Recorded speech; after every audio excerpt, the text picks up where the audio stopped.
What happens today is already old tomorrow. It's history. In the investment world, it's not like that. It really isn't.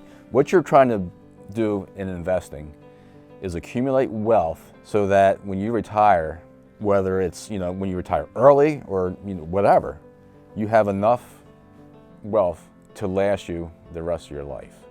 And quite frankly, that takes time.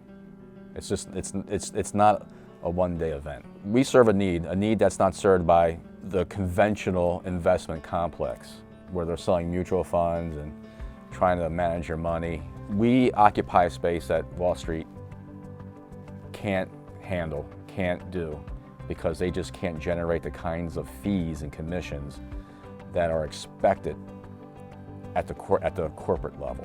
We can talk about whatever we want. We can invest in anything we want because we're not beholden to anybody. And typically that's actually how we find our best investments. We find our best investments when nobody's paying attention.